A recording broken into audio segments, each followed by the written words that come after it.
سورۃ الروم آیت نمبر 37۔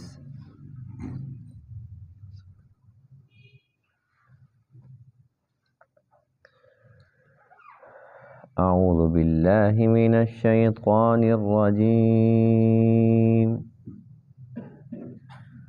بسم اللہ الرحمن الرحیم۔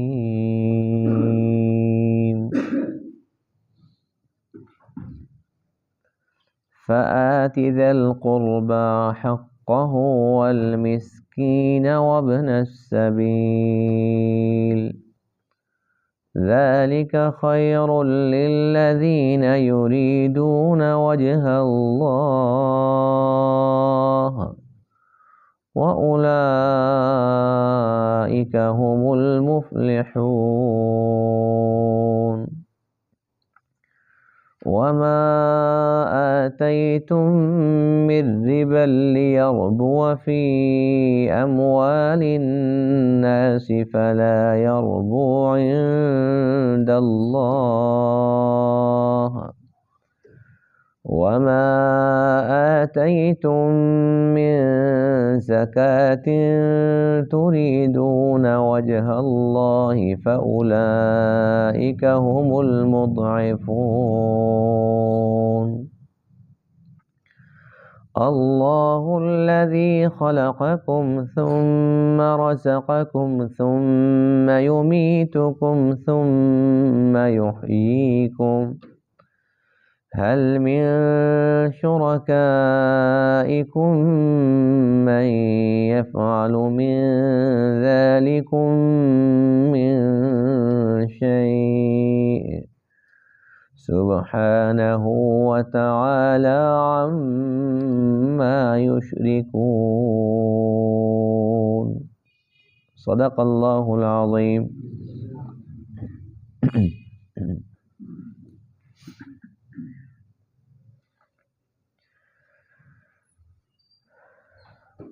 گزشتہ درس میں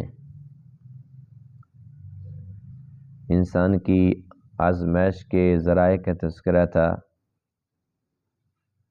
اللہ تعالیٰ کے پاس بے شمار ذریعے ہیں آزمانے کے۔ کبھی اللہ تعالیٰ انسان کو صحت دے کے آزماتا ہے، کبھی بیماری دے کے آزماتا ہے، کبھی غم دے کے، کبھی خوشی دے کے۔ ان ذرائع میں سے ایک ذریعہ جو کل کے درس میں ہم نے پڑھا تھا کہ اللہ تعالیٰ کسی کو زیادہ رزق دے کے آزماتا ہے اور کسی کو کم رزق دے کے، کسی کو تنگ دستی، کسی کو فراخی۔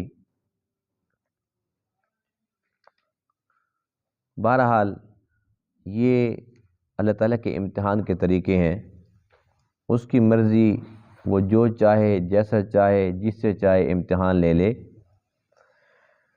تو آج کے درس میں آیت کریمہ کے اندر ان لوگوں کا تذکرہ ہے اور ان لوگوں کے لیے احکام ہیں جنہیں اللہ تعالیٰ نے مال عطا فرمایا اور زیادہ عطا فرمایا، تو اللہ تعالیٰ ان سے کیسا امتحان چاہتے ہیں۔ اللہ فرماتے ہیں کہ جس کو ہم نے مال دیا ہے، پہلے تو اس کو یقین کر لینا چاہیے کہ وہ اس کے اندر امتحان کی حالت میں ہے۔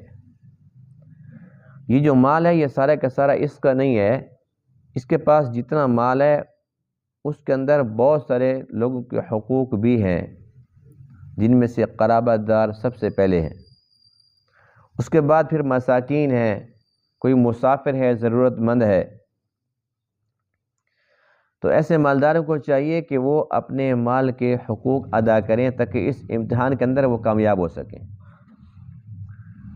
دوسرا یہ کہ بہت سارے لوگ ایسے ہوتے ہیں کہ جو کسی پر مال خرچ کرتے ہیں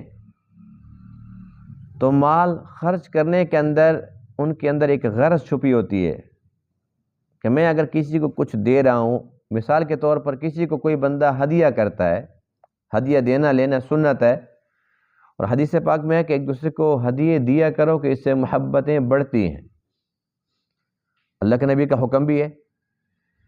بعض لوگ ہدیہ دیتے ہیں تو اس کے اندر وہ نیت نہیں ہوتی کہ میں سنت پر عمل کر رہا ہوں، کہ اللہ تعالیٰ بھی خوش ہوں گے اور ہمارے آپس کے اندر محبت بڑھے گی، یہ مقصد نہیں ہوتا، بلکہ ہدیہ دینے والے کی اور جو گفٹ دینے والا ہے اس کے اندر غرض چھپی ہوتی ہے کہ دیکھو میں تو اس کی خوشی میں یہ دے رہا ہوں، جب میری باری آئے گی پھر میں اس کو دیکھوں گا۔ تو اللہ فرماتے ہیں کہ یاد رکھو اس طریقے سے اگر تم اپنا مال بڑھانا چاہتے ہو تو تمہارا مال نہیں بڑھ سکتا۔ ہاں اگر اللہ تعالیٰ کو راضی کرنا مقصد ہے تو پھر یہ نیت ختم کر دو، اللہ کے رضا کے لیے دو، بے شک بعد میں جب آپ کی باری آتی ہے وہ ہدیہ لینے والا اس سے کئی گنا زیادہ دے دے، لیکن آپ کی غرض غلط نہیں ہونی چاہیے، آپ صرف اور صرف اللہ کے رضا کے لیے دیں، بھول جائیں، کیونکہ یہ نیکی ہے اور نیکی ایک عبادت ہے۔ تو آپ کسی سے پر امید نہ رہیں کہ وہ مجھے دے گا، اس کے بعد پھر یہ کہ میرا بدلہ اتر جائے گا، پھر میں بھی آگے دیکھوں گا وہ کیسے چلتا ہے، پھر ہم بھی ویسے چلیں گے۔ تو اللہ تعالیٰ کو یہ باتیں پسند نہیں ہیں۔ جو یہ غرض رکھتا ہے تو اللہ فرماتے ہیں کہ وہ مالدار اپنے مال کے حقوق ادا نہیں کر پایا، اس امتحان کے اندر وہ فیل ہو گیا۔ اور فرمایا کہ جس نے اللہ کی رضا کی خاطر اللہ کے حکم پر عمل کیا اور مال کے حقوق ادا کیے، قرابت داروں کو یا مساکین کو، جو اس کا صحیح مصرف تھا اس پر وہ خرچ کرتا رہا، کسی کو اگر ہدیہ بھی دیا تو اس نے اللہ کے رضا کے لیے دیا، تو اللہ فرماتے ہیں کہ ان لوگوں کا جو اجر ہے اللہ کے ہاں دگنا ہے، کئی گنا زیادہ ہے۔ پھر اللہ تعالیٰ نے مشرکین کو پھر ایک بار دعوت دی کہ دیکھو اللہ نے تمہیں پیدا بھی فرمایا، تمہیں رزق بھی دیا، تمہیں موت بھی دی، پھر زندہ بھی کرے گا، تو جتنے کام اللہ اپنے گنوا رہا ہے، تو اللہ فرماتے ہیں کہ اے مشرکو تم اپنے شرکاء پہ تھوڑی سی نظر دوڑاؤ، کیا جو تمہارے شرکاء ہیں ان میں سے کسی کے اندر ایک صفت ہے؟ یعنی کیا وہ پیدا کر سکتے ہیں؟ نہیں کر سکتے۔ کیا رزق دے سکتے ہیں؟ نہیں دے سکتے۔ کیا وہ موت دے سکتے ہیں؟ نہیں دے سکتے۔ تو پھر اگلی بات بھی مان لو کہ موت کے بعد کی زندگی جو ابھی تو نظر نہیں آ رہی، لیکن وہ بھی نہیں دے سکتے۔ جب وہ کچھ نہیں کر سکتے تو اللہ فرماتے ہیں کہ پھر اللہ ہی کو وحدہ لا شریک مان لو، اسی کو خالق، اسی کو مالک مان لو، اسی کو راضی کر لو اور اس شرک سے باز آ جاؤ۔ فآت ذی القربى حقہ، پس دو قرابت دار کو اس کا حق، والمسکین، اور مسکین کو، وابن السبیل، اور مسافر کو، ذالک خیر للذین، یہ بہتر ہے ان لوگوں کے لیے، یریدون وجہ اللہ، جو چاہتے ہیں اللہ کی رضا، وَأُولَئِكَ هُمُ الْمُفْلِحُونَ، اور یہی وہ لوگ ہیں جو فلاح پانے والے ہیں، کامیاب لوگ ہیں۔ وَمَا آتَيْتُم مِّن رِّبًا، اور جو تم میں سے کوئی دیتا ہے ربا، سود دیتا ہے، لِيَرْبُوَ فِي أَمْوَالِ النَّاسِ، تاکہ لوگوں کے مال میں زیادتی ہو، ان کا مال بڑھ جائے، فَلَا يَرْبُو عِندَ اللَّهِ، تو پس وہ اللہ کے ہاں نہیں بڑھتا۔ وَمَا آتَيْتُم مِّن زَكَاةٍ، اور جو تم دیتے ہو زکوٰۃ، تُرِيدُونَ وَجْهَ اللَّهِ، تم چاہتے ہو اللہ کی رضا، فَأُولَئِكَ هُمُ الْمُضْعِفُونَ، بس یہی وہ لوگ ہیں جو دگنا کرنے والے ہیں، یعنی اپنے اجر کو دگنا کرنے والے ہیں۔ اللہ الذی، اللہ وہ ذات ہے، خلقکم، جس نے تمہیں پیدا فرمایا، ثم رزقکم، پھر تمہیں رزق عطا فرمایا، ثم یمیتکم، پھر تمہیں موت دے گا، ثم یحییکم، پھر تمہیں زندہ کرے گا، هل من شرکائکم، کیا تمہارے شرکاء میں سے کوئی ہے، من یفعل، جو کرے، من ذالکم من شیء، ان باتوں میں سے کچھ ایک بھی، کوئی بھی نہیں ہے، تو پھر مان لو سبحانہ کہ اس کی ذات پاک ہے، وتعالی، اور بلند ہے، عما یشرکون، ان چیزوں سے جنہیں یہ اللہ کا شریک ٹھہراتے ہیں۔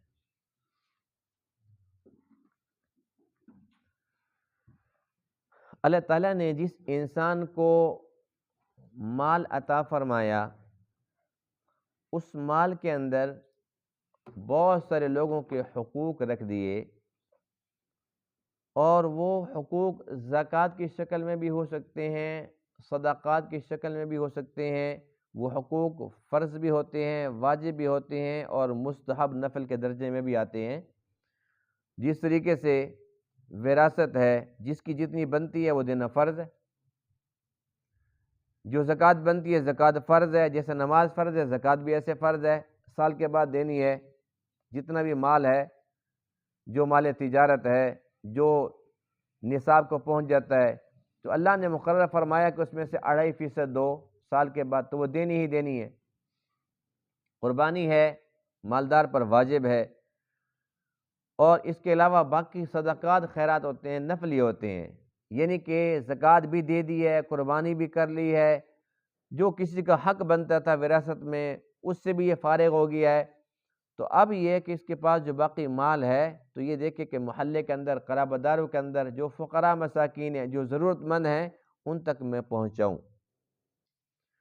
تو اب جو ضرورت مند ہے، یہ چونکہ اپنا حقوق جو تھے نا، یعنی کہ واجبات، وہ تو ادا کر چکا ہے، باقی جتنا دے گا تو فائدہ ہی فائدہ ہے۔ تو اللہ فرماتے ہیں کہ جو مالدار ہے وہ اس مال کا حق ادا کرے۔ ایک آیت میں 29ویں پارے کی سورۃ المعارج میں ہے، وَفِي أَمْوَالِهِمْ حَقٌّ مَّعْلُومٌ لِلسَّائِلِ وَالْمَحْرُومِ، کہ جو مالدار ہیں ان کے مالوں کے اندر ایک متعین حصہ ہے، للسائل مانگنے والے کے لیے، والمحروم اور اس کے لیے جو محروم ہے، یعنی ضرورت مند تو ہے لیکن مانگتا نہیں ہے، مانگتا نہیں ہے ضرورت مند۔ جو مانگتا ہے وہ بھی تو ضرورت مند ہے، اس کو بھی دو، جو نہیں مانگتا لیکن ہے ضرورت مند اس کو بھی ضرور دو، بلکہ وہ لوگ زیادہ حقدار ہوتے ہیں جو مانگتے نہیں ہیں لیکن ضرورت مند ہوتے ہیں۔ اب انسان کے پاس جب مال آتا ہے نا، تو بہت کم ایسے لوگ ہوتے ہیں جو مال کے حقوق کا خیال کرتے ہیں۔ اکثر کیا کرتے ہیں کہ وہ پھر بخیل بن جاتے ہیں، اور مال کی محبت کے اندر اللہ کا قرآن کہتا ہے وَإِنَّهُ لِحُبِّ الْخَيْرِ لَشَدِيدٌ، انسان کی فطرت میں ہے کہ یہ مال کے اوپر بڑا سخت ہے، بڑا حریص ہے، اس کا دل نہیں چاہتا کہ میں کسی کو دوں، یہ کہتا ہے کہ جی بس میرے پاس ہے تو یہ میرے ہی کام آئے، میرے بچوں کے کام آئے، اور یہ میرے پاس ہی رہے، جائے نہیں یہاں سے۔ تو اللہ تعالیٰ نے جن کا حق ہمیں سمجھایا، سب سے پہلے ہے فآت ذی القربہ، قرابہ دار۔ اب جو قرابہ دار ہیں، یہ ایک عجیب کہانی ہے کہ ہر ایک اپنے قرابہ داروں سے تنگ ہے نا؟ ایسی بات آپ تو تنگ نہیں ہے نا جی؟ اچھا ہیں جی، چلو کوئی تو سچی بات بتا رہا ہے، مسجد میں بیٹھے ہیں ویسا کہ قرآن پڑھو تو سچی بات بتانی چاہیے کہ انسان کی فطرت ہے، یہ انسان کی فطرت ہے۔ بلکہ جو عرب لوگ ہیں نا، انہوں نے تو بہت ایک عجیب فقرہ جو ہے نا، انہوں نے ایک محاورہ ایک مشہور کیا ہوا ہے جو بڑا خطرناک ہے۔ وہ کہتے ہیں الاقارب کالعقارب، جو قریبی ہیں وہ بچھو کی طرح ہوتے ہیں۔ یہ عربی کا ایک محاورہ ہے، جیسے اردو میں ہوتے ہیں نا، تو یہ عربیوں کا جو ہے نا ایک محاورہ ہے، کہتے ہیں الاقارب کالعقارب، جو قریبی ہوتے ہیں وہ اقرب ہوتے ہیں، بچھو ہوتے ہیں، ڈستے رہتے ہیں۔ تو یہ ہر جگہ ہے، عرب کے اندر بھی ہے، عجم کے اندر بھی ہے، پوری دنیا کے اندر ہے، کہ جو اپنے ہوتے ہیں وہ زیادہ ڈستے ہیں، اپنوں سے ہر بندہ اکثر تنگ ہوتا ہے۔ بہت کم کوئی اللہ ماشاءاللہ ایسے خوش نصیب ہوں گے جو بڑے خوشحال ہوں گے جی ہمارے تو اپنے قریبی بہت ہی اچھے ہیں، ورنہ اکثر یہ دیکھا گیا ہے۔ وجہ کیا ہوتی ہے؟ وجہ بالکل واضح ہے، وجہ بالکل واضح ہے، اور وہ یہ ہے کہ غیر ہمیں جانتے نہیں ہیں، ان کو پتہ ہی نہیں ہے کہ ہمارے گھر بھوک ہے، پیاس ہے، فراوانی ہے، انہیں کچھ پتہ ہی نہیں ہے، اور نہ ہی وہ ہماری پرواہ کرتے ہیں، نہ ان سے کوئی تعلق واسطہ ہے۔ وہ کہتے ہیں کہ مر گیا تو اچھا اعلان ہو گیا ہے، جنازہ کتنے بجے ہوگا؟ چلی جائیں گی، چلو جی محلے دار تھا، کوئی تھوڑی بہت جان پہچان تھی جی، چلے جائیں گے۔ لیکن جو اپنے ہوتے ہیں وہ یہ بھی جانتے ہیں کہ اس کا دادا کیا کرتا تھا، یہ بھی جانتے ہیں اس کا پردادا کیا کام کرتا تھا، اس کے باپ کے پاس کیا تھا، اور آج اس کے پاس ایسا کیوں ہے۔ اب یہ حسد ہے، بنیاد ہے۔ جس کے پاس مال ہے تو اب جن کے پاس نہیں ہے وہ کہتے ہیں جس کے پاس دیکھو اتنا پیسہ ہے، اس کو شرم حیا بھی نہیں ہے، ہمارے حالات کیسے ہیں؟ تو بھیا کیا اس کی ذمہ داری ہے کہ یہ کما کر تمہیں کھلائے؟ لیکن نہیں، وہ حسد کی آگ اس کے پاس کیوں ہے؟ اچھا اس کے باپ کے پاس کیا تھا؟ سارا دن مزدوری کرتا تھا اس کا باپ، تو پھر کیا ہو گیا؟ وہ اس کا نصیب تھا۔ اب اگر اولاد کے پاس زیادہ ہے تو یہ ان کا نصیب ہے، اللہ نے اس حال میں ان کو رکھا، ان کو اس حال میں رکھا، تو یہ تھوڑی ہے کہ بھئی اس کے دادے کے پاس نہیں تھا تو اس کے پاس بھی نہ ہو، اس کے نسلوں کے پاس بھی نہ ہو، قیامت تک کسی کے پاس بھی نہ ہو۔ یہ تو اس کے فیصلے، اس کی تقسیم ہے۔ تو اپنوں کو سب سے پہلا دکھ یہ ہوتا ہے حسد کی بنیاد پر، وہ کہتے ہیں کہ اس کے پاس کیوں ہے۔ اب ایک بندہ ہنس رہا ہے تو اپنوں کو زیادہ تکلیف ہوتی ہے کہ یہ مجھے دیکھ کے ہنس رہا ہے، میرے حالات کا اس کو پتہ جو ہے۔ اب اگر غیر ہنستا ہے تو اس پر بدگمانی نہیں جاتی کہ اس کو کیا پتہ کہ میرے کیسے حالات ہیں، کیونکہ آپس میں ایک دوسرے کو اچھی طرح جانتے ہیں، اپنے انہیں سارا پتہ ہوتا ہے، تو اس لیے وہاں پر حسد کی آگ بھڑک اٹھتی ہے، اور انسان کہتا ہے کہ اس کے پاس یہ کیوں ہے، اس کے پاس، یہاں تک کہ اب دیکھو جس طریقے سے مال و دولت کی تقسیم ہے ایسے ہی اولاد کی تقسیم ہے۔ ہمارا یہی مان ہے نا، اولاد کون دیتا ہے؟ بیٹیاں بیٹے کون دیتا ہے؟ اب اپنے جو قریبی ہوتے ہیں، اس کے تو اتنے بیٹے ہیں جی، میری بیٹی ہیں، بھئی تیری بیٹیاں بھی تو نے نہیں بنائی نہ اس نے بنائی ہے، وہ بھی اللہ نے بنائی ہیں، اور تیرے اس کے بیٹے ہیں تو وہ بھی اللہ نے بنائے۔ اس کے پاس دیکھو جی اس کے 10 بچے ہیں، میرا ایک بھی نہیں ہے۔ اچھا تیرا ایک نہیں ہے تو تجھے اس نے دینا تھا، اگر اس کے 10 ہیں تو اس کو تو نے دیے۔ یعنی یہ وہ باتیں ہیں جو بالکل آسانی سے سمجھ آ سکتی ہیں، لیکن شیطان بیچ میں آ جاتا ہے، وہ کہتے ہیں دیکھ تیرے پاس اولاد نہیں ہے، تیرے پاس یہ نہیں ہے، اس کے پاس یہ چیز ہے، یعنی کسی بھی چیز کو سامنے لا کر وہ بندوں کو آپس میں لڑانے کی کوشش کرتا ہے۔ اس وجہ سے اپنے جو ہوتے ہیں نا وہ بندے کو اچھے نہیں لگتے، اور اپنے ہمیشہ وہی ڈسنے والی بات ہوتی ہے عربوں والی کہ وہ ڈس سے رہتے ہیں، یعنی کہ جب وہ اور کچھ نہیں کر سکتے تو پھر وہ انتظار میں رہتے ہیں، اچھا کبھی تو میرا بھی بس چلے گا۔ پھر کوئی غریب بھی ہوتا ہے نا تو اور تو کچھ نہیں کر سکتا، کوئی نہیں اس کی چیز اس کے ہاتھ میں آئے اس کو توڑ دیتا ہے، چلو یہ تو ٹھیک ہے نا، اس کے بھی کام نہ آئے۔ لیکن ساری باتیں اپنی جگہ، خالق کائنات مالک کائنات کا حکم یہ ہے اے مالدارو قرابت داروں کو دو، اور حدیث پاک میں ہے کہ ان کو دیا کرو، یہاں پر صدقے کا ثواب الگ ملتا ہے اور صلہ رحمی کا الگ ملتا ہے۔ اور جو صلہ رحمی ہے اس کے اندر 2 چیزیں چھپی ہوئی ہیں، آپ یہ بھی بڑے حیران ہوں گے، بڑی مزے کی ہیں، دونوں چیزیں بڑی مزے کی ہیں۔ حدیث پاک میں ہے کہ صلہ رحمی کرو، صلہ رحمی کرو، اس کا مطلب کیا ہوتا ہے کہ اپنوں کے ساتھ توڑ نہ کرو، جوڑ کرو، ملا کے رکھو سب کو۔ صلہ رحمی کا فائدہ کیا ہے؟ 2 چیزیں ملتی ہیں صلہ رحمی سے، ایک ہے عمر میں برکت، دوسری ہے رزق میں برکت۔ اب یہ چیزیں کسی انسان کے اختیار میں ہے، رزق عمر کس کے ہاتھ میں ہے؟ اور اللہ کے نبی فرماتے ہیں جب صلہ رحمی کرو گے دونوں چیزوں میں خیر و برکت ہوگی۔ یعنی کہ جو مالدار ہیں بے شک لوگوں سے حسد کر رہے ہیں، لیکن وہ اپنے مال کا حق ادا کریں، قرابت داروں کو دیں، دینے کے ساتھ مال میں برکت ہوگی، عمر کے اندر بھی برکت ہوگی، یعنی کہ اولاد کے اندر بھی برکت ہوگی، جان مال دونوں میں برکت ہو جائے گی۔ اور یہ ایک بہت بڑی چیز ہے، یہ اللہ تعالیٰ کا خاص فضل ہے، عمر کے اندر برکت ہونا، رزق کے اندر برکت ہونا۔ تو قرابت داروں کو دینا چاہیے، وہ راضی ہوں یا ناراض ہوں، ہمیں اس سے غرض نہیں ہونی چاہیے۔ اللہ کا قرآن یہ کہتا ہے کہ جو لوگ قرابت داروں کو دیتے ہیں یریدون وجہ اللہ، اللہ کے رضا کی خاطر دیتے ہیں، وَأُولَئِكَ هُمُ الْمُفْلِحُونَ، یہ فلاح پانے والے ہیں۔ اور جو مساکین کو دیتے ہیں، مسکین کس کو کہتے ہیں پتہ ہے آپ کو؟ ہمارے یہاں تو بہت آسان ہے جی، باپ مر جائے تو یتیم ہے، جو ماں مر جائے تو مسکین ہے، یہ فارمولے ہمارے یہاں ہیں۔ لیکن شریعت میں مسکین اس کو کہتے ہیں جس کے پاس اتنا نہ ہو کہ اس کی ضروریات پوری ہو سکے، وہ مسکین ہے، بے شک اس کی ماں بھی ہو، اس کا باپ بھی ہو، لیکن اس کے پاس ضروریات زندگی کے لیے کچھ نہیں ہے تو وہ مسکین ہے بیچارہ، یہ ضرورت مند ہے۔ مالداروں کو چاہیے کہ مساکین کو دیں، وابن السبیل، اور مسافر کو۔ مسافر کے بارے میں مسئلہ یہ ہے کہ ایک بندہ حالت سفر میں ہے اور اس کی جیب کٹ گئی ہے، کسی مشکل کے اندر وہ پھنس گیا ہے، اس کو پیسوں کی ضرورت ہے، کسی مصیبت کے اندر وہ بیچارہ اس ٹائم گرفتار ہو گیا ہے، گھر کے اندر وہ کروڑ پتی کیوں نہ ہو، ارب پتی کیوں نہ ہو، حالت سفر کے اندر اس وقت اس کی جیب خالی ہے، اس پر زکوٰۃ بھی لگتی ہے، صدقہ بھی لگتا ہے، سب کچھ لگتا ہے۔ کوئی یہ نہیں کہہ سکتا بھئی اس کے پاس اتنے بنگلے ہیں۔ اللہ کا قرآن کہتے ہیں وابن السبیل، اب یہ مسافر جب ضرورت مند بن جاتا ہے تو پھر یہ نہ دیکھو کہ اس کے پیچھے کیا کچھ ہے، اب موجودہ اس کی جو حالت ہے اس کو سامنے رکھ کر تم اس کی مدد کرو۔ ذالک خیر، یہ بہتر ہے، یہ بہت اچھا کام ہے ان لوگوں کے لیے یریدون وجہ اللہ، جو اللہ تعالیٰ کی رضا چاہتے ہیں، اور یہ لوگ کامیاب ہیں۔ یہاں تک تو بات سمجھ آ گئی کہ جو مالدار ہیں انہیں اپنے مال کا حق ادا کرنا چاہیے، اور اس میں سب سے ٹاپ پہ قرابت دار ہیں، اس کے بعد پھر مساکین ہیں، اس کے بعد پھر ضرورت مند مسافر ہے۔ اس کے بعد اگلی آیت جس کے اندر ہم نے اس کا لفظی ترجمہ یہ کیا تھا کہ جو تم سود دیتے ہو،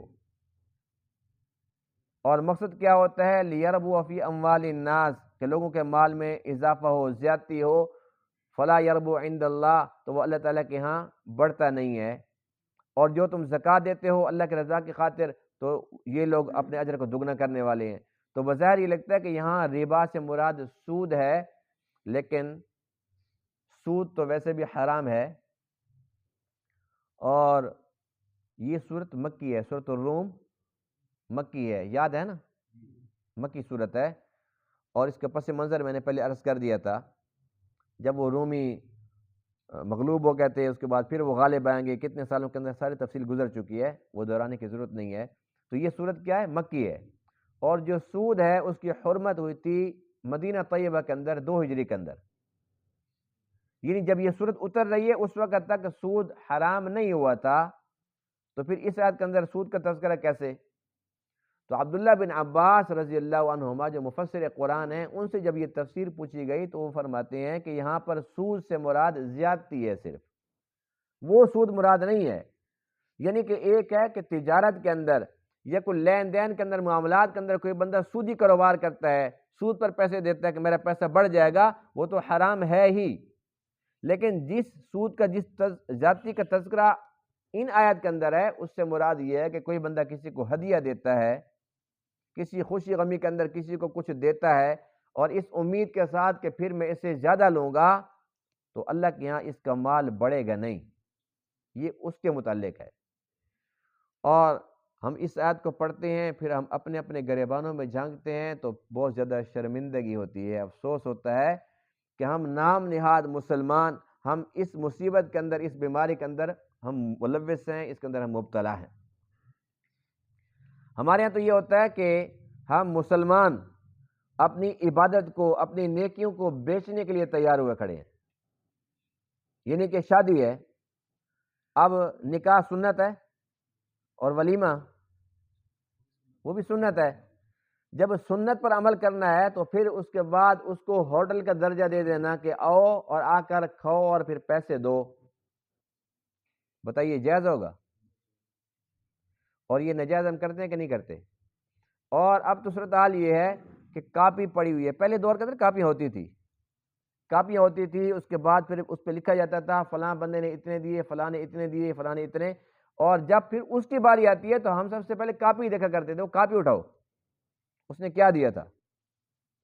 پھر مختلف رواج ہیں، کہیں ہوتا ہے اتنا دینا ہے، کہیں ہوتا ہے اس کو اتنا بڑھا کر دینا ہے، بہرحال اتنا دیں یا اتنا بڑھا کر دیں، یہ جو کاپی کے اوپر جب ایک چیز درج ہو جاتی ہے تو یہ تو قرض ہو گیا۔ ایک ہوتا ہے ہدیہ، یعنی اپنی مرضی کے ساتھ کوئی 100 دے، 1000 دے، اس کی مرضی کی بات ہے۔ ایک ہوتا ہے کہ بھئی لکھنا ہے اور کاپی چیک کرنی ہے کہ کتنا آیا اور کتنا جانا ہے، اور آج کل تو اس سے بھی زیادہ معاملہ خطرناک ہے، اب تو مووی والا وہیں کھڑا ہوتا ہے، مووی بنتی ہے، جیب میں ہاتھ ڈالا ہے کہ یوں کھسک کے جا رہا ہے۔ اب بتاؤ پھر یہ عبادت رہی؟ یہ ولیمہ سنت رہا؟ یہ تو بدترین ہوٹل بن گیا کہ ہوٹل پر بندہ اگر کھانا کھانے جاتا ہے تو کم از کم یہ ہوتا ہے کہ 2-4 بندے مل کے کھانا کھاتے ہیں، ایک کھاتے ہیں، اسے پتہ ہوتا ہے کہ میں نے اتنے کا کھانا کھایا، اور جتنا وہ منگواتا ہے اتنے ہی وہ پیسے ادا کرتا ہے۔ لیکن یہاں بات یہ کہ کھانا جیسا بھی ہو، اس کے مطلب کا ہو نہ ہو، اس کو چیز ہو منع ہو، اس نے نہ کھانی ہو، بھئی جب ہوٹل میں داخل ہو گیا تو پیسے نکال۔ تو بتائیے کہ پھر یہ ولیمہ سنت ہوگا؟ اب اگر کوئی کہتا ہے جی میں تو ویسے ہدیہ دے رہا تھا، اگر ہدیہ ہے تو پھر اس ہدیے کا ریکارڈ کیوں ہے؟ ہدیہ یہ ہوتا ہے کہ چپ کر کے دے دو، اور جب دے دیا تو اللہ کی رضا کے لیے. تو کیا اللہ تعالیٰ کو بتانے کی ضرورت ہے؟ اللہ تعالیٰ ویڈیو کا محتاج ہے، کاپی کا محتاج ہے؟ وہ فرشتوں کے پاس تو اپنی موویاں ہیں، ان کے پاس تو اپنے دفتر ہیں، وہ تو لکھ رہے ہیں. نیکی برائی لکھتے کہ نہیں لکھتے؟ کرامن کاتبین یعلمون ما تفعلون. اللہ کا نظام ہے یا نہیں ہے؟ جب اس کے لیے کرنا ہے تو انہوں نے تو لکھ لیے. اللہ کو بھی پتہ چل چکا ہے کہ میرے لیے کیا، میرے فرشتوں نے بھی لکھ دیا، وہ گواہ بھی بن گئے.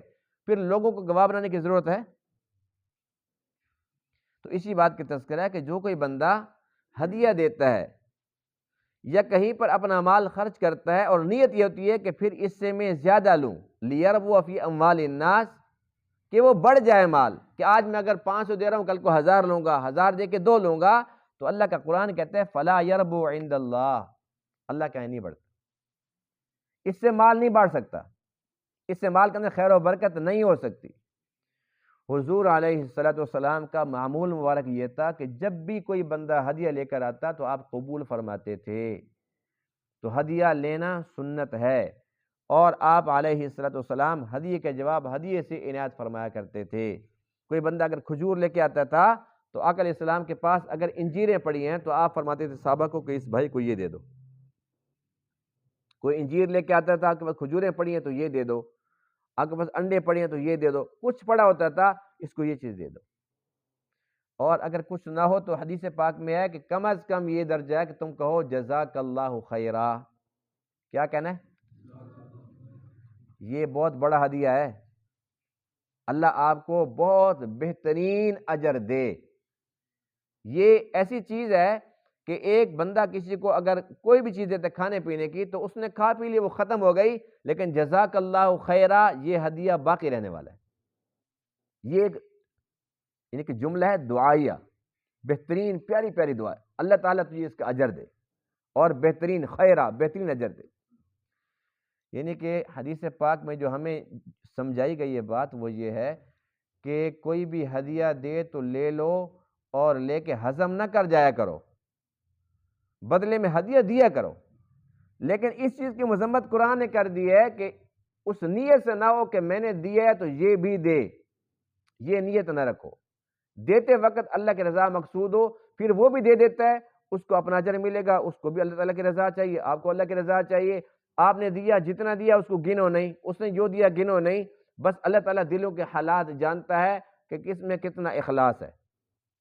جتنا محبت سے خلوص سے دیا، اللہ کے نبی کی سنت سمجھ کر دیا، اللہ کا حکم اللہ کے نبی کا طریقہ سمجھ کر دیا لیا، بالکل جائز ہے.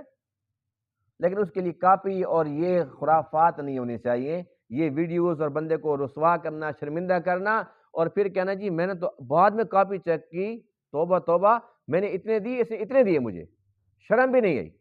اتنے بندے کھا کے گئے، اتنا کھا کے گیا، بار بار مانگ رہا تھا اور دیا یہ. تو یہ کمینہ پن کی انتہا ہے یا نہیں ہے؟ وقت بھی پورا ہو چکا ہے، تو دل چاہتا ہے کہ آپ کو ایک بڑی پیاری سی بات بتا دوں، لیکن وقت پورا ہے تو اس لیے آج بتاتا نہیں ہوں. جی اچھا، رات اپنی ہے تو صرف آپ کی نا، سب کی تو نہیں ہے. بتا دوں جی، بات بڑی پیاری ہے، اور اللہ کرے کہ میرے آپ کے پلے پڑ جائے تو ہماری نجات کے لیے بہت پیاری بات ہے. حضرت امام شافعی رحمہ اللہ، سب نے نام سنا ہوا ہے نا، بہت بڑے محب اہل بیت تھے، بہت بڑے امام تھے. تو ان کے پاس ایک علم تھا، علم قیافہ شناس. آج کل بھی یعنی کہ ایسی کتابیں بھی ملتی ہیں.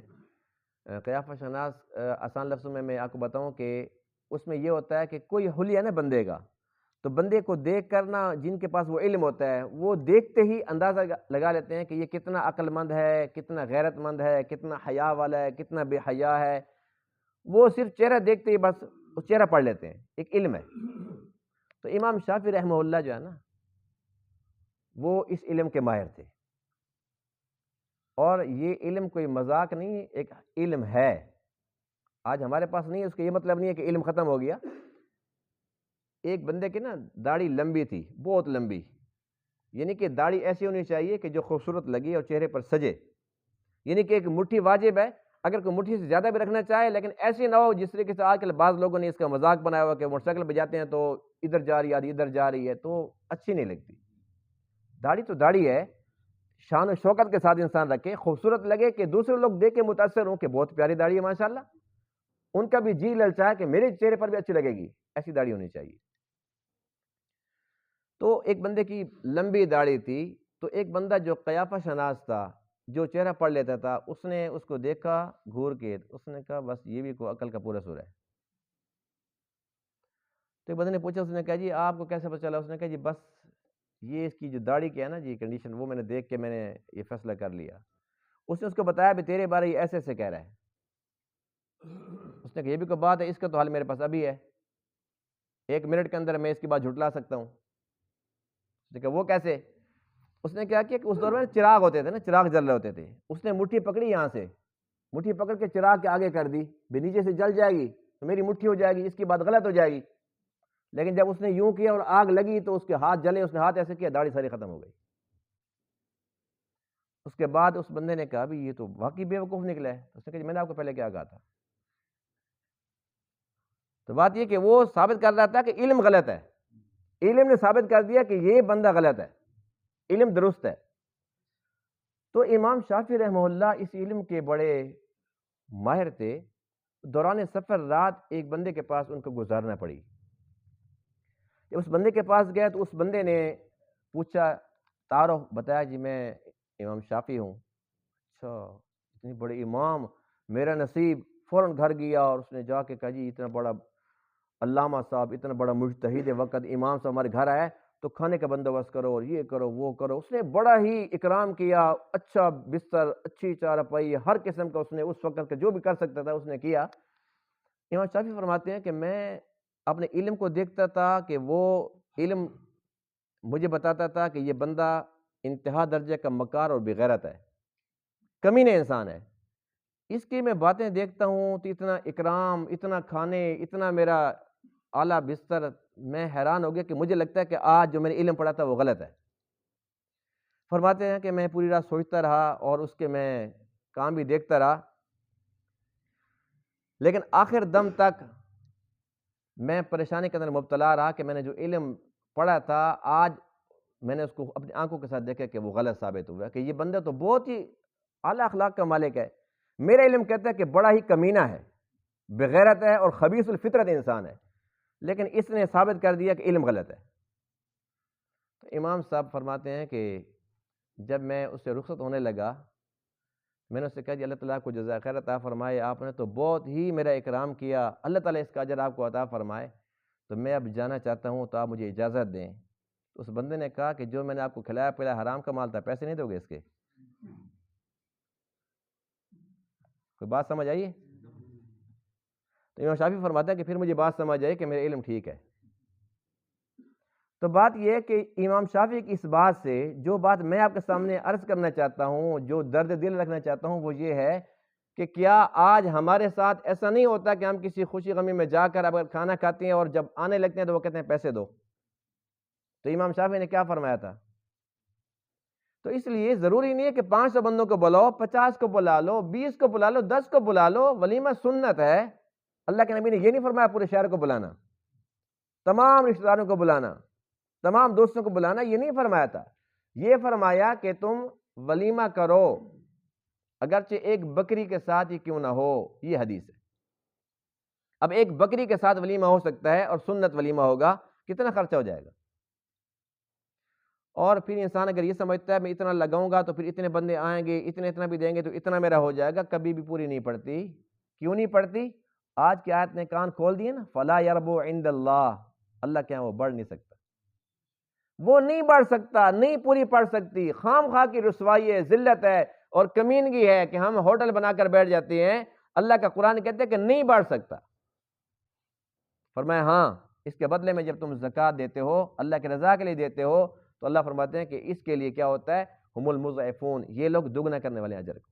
یعنی کہ بظاہر یہ ہوتا ہے کہ ایک بندہ اگر سود پر پیسے دیتا ہے یا سود پر نہیں دیتا، اس نیت سے دیتا کہ میں ہدیہ دے رہا ہوں یا میں گفٹ کے نام پر اندر چھپی ہوئی ہے کہ 500 کے 1000 لوں گا، 1000 کے 1500 لوں گا، 2000 لوں گا، تو اللہ فرماتے ہیں کہ مال نہیں بڑھ سکتا. لیکن زکوٰۃ دیتے ہو 1 لاکھ میں سے 2500 دیے تو 1 لاکھ نہیں بچے، کم ہو گئے.